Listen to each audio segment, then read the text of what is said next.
presenting the transcription feature, Superman. Guys, look, it's a plane! It's a plane! It's Superman!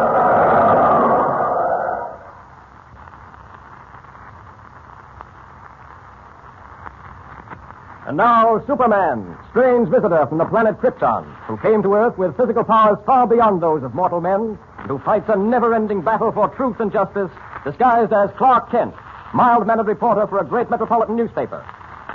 As you remember, Editor White, Kent, and Lois Lane were engaged in a campaign to oust District Attorney Parker from office, with information provided by Ralph Remsen, former assistant to Parker, who had resigned in protest against the DA's crooked policy. A baffling obstacle confronts them now, an invisible man who, though he cannot be seen, warns them against going through with their campaign. The invisible man has already attempted to blow up the Daily Planet, in which, however, he was thwarted by Superman.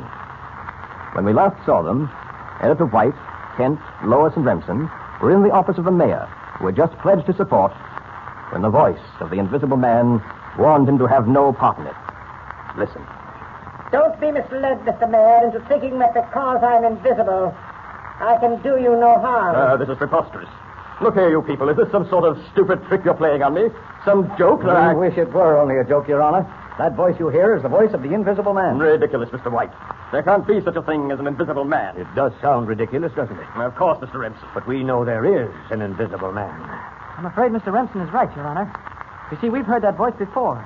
The first time was in Editor White's office. Yes, and then Mr. Kent and I heard it while we were having dinner in a restaurant. The invisible man actually sat down at the table with us. And now, Mr. Mayor, you hear my voice here in your own office. Incredible. It's some trick. It must be. Trick or no trick, Your Honor, be warned in time. Give your assistance to this campaign against my friend, District Attorney Parker, and you'll regret it. I refuse to be intimidated. I shall certainly give my support to any campaign... Wait, please. In a moment, Mr. Mayor, your telephone will ring. After you have answered the telephone, you will change your mind. Ridiculous. Utterly ridiculous. I certainly don't... Mr. Kent, what are you doing at that closet?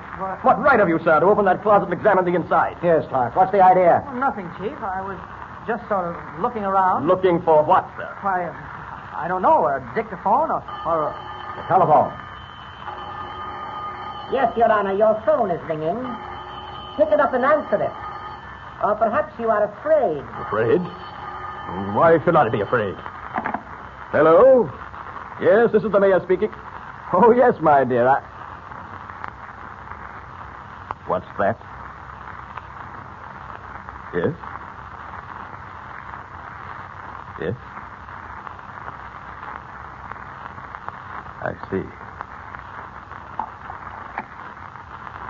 Gentlemen, Miss Lane, I'm afraid I must withdraw my support. There is nothing I can do for you. But, Mr. Mayor... Phone call, Mr. Mayor. What was it about? Let me answer that. That was the mayor's wife. She called to tell him that she and her young daughter had just been in an automobile accident. No, she knew all the time. An accident, Mr. Mayor, from which they barely escaped with their lives. A truck crashed into their car. Wasn't that it? Yes. That was it. Gentlemen, Miss Lane, I hope you understand. I'm no coward, but my wife, my little daughter, well, they mean more to me, far more than any political career. We can't blame you, sir. It's the human thing to do. But that blasted invisible man. Kent. Yes, sir. A little while ago, you mentioned a dictaphone. Yes? You said there might be one concealed in this office. Well, I just had an idea that maybe... Your idea must be right. Mr. Mayor, I suggest we search this office and search it thoroughly. If we don't find a dictaphone or some such thing concealed around here, I'll be very much surprised. Mr. White, I think you've got something. Let's start looking for that dictaphone. Miss Kent, suppose you search the next office very carefully. Right, sir. Mr. Remsen, you take that little office in there. All right, Mr. Mayor. Miss Lane and Mr. White will help me search this office. It's larger than the others and will take more time. Now, don't spare a thing. Search the closet, pull up the rugs. But be sure you leave nothing untouched. Oh, this is very amusing. No, Mr. White, not in that closet. Why not try the other? If I could get my hands on you... Desperately, isn't it? Perhaps I'm in the molding. Shut up with you, shut up! Oh, this is nerve-wracking. Oh, Mr. Benson, there's a couch in that office you're in. Look behind that. Don't worry, I will. Your Honor, Mr. White, Yes, Lois? I know where the invisible man is. You know? I just saw the shadow of someone out there on the fire escape. I barely saw it, but there's someone on that fire escape outside the window. Lois, if you're right... Come on, White. Unless I miss my guess, this solves the mystery of the Invisible Man. Oh, wait. I have a gun in my desk. Yeah, there. Now then, White. You throw open the window, and I'll cover whoever's out there with this automatic. Right. All set? Yes. Then here goes. Don't move. You're on fire. Do you hear me? Clark. It's Kent. Oh, what on earth are you... Sorry if I've upset you. I was just doing a little investigating out here, and I thought... Never mind what you thought. How did you get out on this fire escape? You were in the other office. This fire escape doesn't reach to the window of that office. Why, it would take a Superman to leap across the space between. Well, you see, I came up from below. I went through your office. We didn't see you. No, you were too busy searching the room to notice me. I went below to the office under this one, got out on the fire escape, and came up. And we thought you were the Invisible Man. And no doubt. You see how stupid you all were. That voice. The Invisible Man again. Will somebody give me a hand through this window, please? Okay, come on. You and your fire escapes. And his dictaphones, too. Friends, I hope you realize now that I can and do call the turn without the need of mechanical contrivances. I'm sure all of you can see the wisdom of giving up this campaign against District Attorney Parker. I don't know what to do. Well, I do. Yes, Benson? I haven't waited months for this chance to put Parker behind bars to throw it away now. I say, let's go ahead with this campaign. That's right. Bravo, Mr. Remsen. Most courageous. Also most foolhardy. I agree with Mr. Remsen. Let's go ahead with the campaign. I don't know about that. What's that, Kent? I say let's drop the whole business. Why, what do you mean, Kent? You certainly don't mean you'd be willing to give up this campaign to break a crook like District Attorney Parker? Why not, Chief? I'm a reporter, not a crusader. My job is to expose the news, not expose crooks. Now, you'll forgive my saying this, Your Honor, but if you yourself are afraid to support this campaign against Parker, well, why should we risk our necks? But the mayor's thinking of his family, his wife and daughters, not himself. Well, that's so, but... well, where are we without the mayor's support? I'll tell you where we are, Kent. If the mayor can't help us, then the governor can. Lois, you and I'll drive upstate tonight and see the governor first thing in the morning. I'll get action on this campaign if it's the last thing I do. Hello? Yes, this is District Attorney Parker. Who? Oh, hello, Lucky.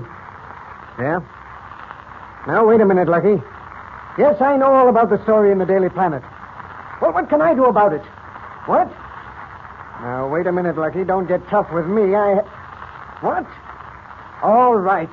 All right, goodbye. Oh, as if I could do anything to stop Remsen and frighten them. Come in. Oh, who the devil? Close the door, Parker. Oh, the Invisible Man again. Glad to see me, Parker? You've got a nerve not showing your face around here. Relax, Parker. You've got nothing to worry about. Yeah, that's what you said last time. And between then and now, 2 stories have been published in the Daily Planet. I know, but... There are no buts. Now get this. I promised you $100,000 to do this job. Fail me and you don't get a cent. Not 1 red cent. Listen to me, Parker. I've come to let you know that the campaign against you is as good as finished. I'll believe that when I read it in the papers. Or rather, when I don't read it. I mean what I say. The one man who's really bent on seeing you run out of office is Editor Perry White of the Daily Planet. The one way to stop this campaign is to get rid of Editor White. So what? What are you getting at? Tonight, White and Lois Lane are driving up to see the governor at the Executive Mansion. From the city to the governor's mansion is a trip of about 140 miles. I have so arranged it that something will happen to their car at exactly the 100th mile. 100th mile? What have you done? Placed a bomb in the car? No, Parker. Nothing as crude as that. Oh, I get it. You're going to have a truck crash into them or something, huh? No, that might not succeed. The plan I have thought out cannot fail. When White and Miss Lane reach the 100th mile of their trip, it will be the end of them and their campaign against you. Yes, but what have you done to the car? You'll have to wait and see, Parker. What time is it? It's close to 10 o'clock. Why? 10 o'clock. White and Lois Lane left about 2 hours ago. They should be nearing the 100-mile mark of their trip right now.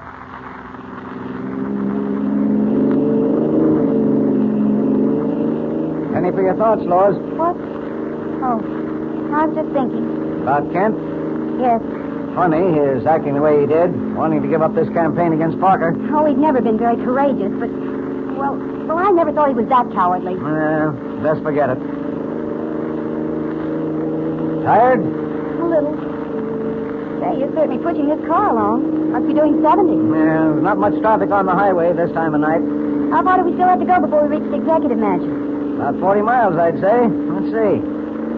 Yeah, the 100-mile mark is just coming up. Another mile and a quarter, and we'll have covered exactly 100 miles. Another mile and a quarter, and our friends will reach the 100-mile mark. What will happen? What has the Invisible Man done to Editor White's car? And will Superman be able to help Lois and White? Be sure to hear the next exciting episode of our story with Superman. And remember, tune in the next thrilling installment of the transcription feature, Superman. Up in the sky, look! It's a plane! It's a plane! It's Superman!